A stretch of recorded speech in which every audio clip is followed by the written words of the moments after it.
Hello, ഞാൻ ഈ YouTube തുടങ്ങിയ സമയത്ത് ആര് വീഡിയോ എടുത്തരും എങ്ങനെ വീഡിയോ എടുക്കും എന്നൊക്കെ വിചാരിച്ച് സങ്കടപ്പെട്ടിരിക്കുമ്പോഴാട്ടോ ഞാൻ കുറേ സെർച്ച് ചെയ്തിട്ട് എനിക്ക് ഈ ഒരു ട്രൈപോഡ് ഞാൻ കണ്ടെത്തിയത്. ഏകദേശം ഒരു വർഷമായി ഞാൻ യൂട്യൂബ് തുടങ്ങിയിട്ട്. അന്ന് തൊട്ട് ഈ ഒരു ദിവസം വരെ ഞാൻ ഈ ട്രൈപോഡിലാട്ടോ വീഡിയോസും കാര്യങ്ങളൊക്കെ എടുക്കൽ. ട്രൈപോഡ് വാങ്ങിക്കുന്നതിൻ്റെ മുന്നേ ഓരോരുത്തരുടെ കൈയും കാലും പിടിച്ചിട്ടാട്ടോ ഞാൻ വീഡിയോസും കാര്യങ്ങളൊക്കെ എടുക്കൽ. ഇതിൻ്റെ കയ്യിൽ കിട്ടിയതിന് ശേഷം ഞാൻ ആരോടും കൂടുതലായിട്ട് വീഡിയോ എടുക്കാൻ പറയലില്ല. ഞാൻ സ്വന്തമായിട്ട് എവിടേക്ക് വേണമെന്നുണ്ടെങ്കിൽ ഇത് കൊണ്ടുപോകാനും എനിക്ക് ഈസിയാണ്. അതേപോലെ തന്നെ ഡെയിലി വ്ളോഗ് എടുക്കാനും അടിപൊളിയായിട്ട് ട്രൈപോഡാട്ടോ ഇത്. അത്യാവശ്യം നല്ല ഹൈറ്റും പിന്നെ അതേപോലെ തന്നെ ഏത് പൊസിഷനിക്ക് വേണമെന്നുണ്ടെങ്കിലും നമുക്കിത് റൊട്ടേറ്റ് ചെയ്യാനും പറ്റും.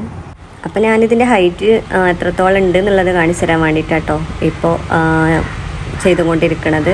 അത്യാവശ്യം ഇതിനെക്കാട്ടിലും മുകളിൽ ഇത് ഹൈറ്റ് വരുന്നുണ്ട്. പക്ഷെ എനിക്ക് തോന്നി വീഡിയോ ചെറിയൊരു ഡേ ഇൻ മൈ ലൈഫ് എടുക്കാൻ വേണ്ടിയിട്ടാണ്. അപ്പം അത്ര ഹൈറ്റ് വേണ്ട തോന്നി. അപ്പോൾ ഇതിന് ഹൈറ്റ് കുറക്കുകയാണ് ചെയ്യുന്നത്. ആരെങ്കിലും വീഡിയോ എടുക്കാൻ വേണ്ടിയിട്ട് നല്ലൊരു ട്രൈപോഡ് അന്വേഷിച്ച് നടക്കണമെന്നുണ്ടെങ്കിൽ ഈ ഒരു ട്രൈപോഡ് ബെസ്റ്റാണ്. ഇതിൻ്റെ ഡീറ്റെയിൽസൊക്കെ ഞാൻ കൊടുക്കാം, പിന്നെ ടാഗ് ചെയ്ത് കൊടുക്കാം. നിങ്ങൾ വേണമെന്നുണ്ടെങ്കിൽ ജസ്റ്റ് ഒന്ന് ചെക്ക് ചെയ്യാം കേട്ടോ.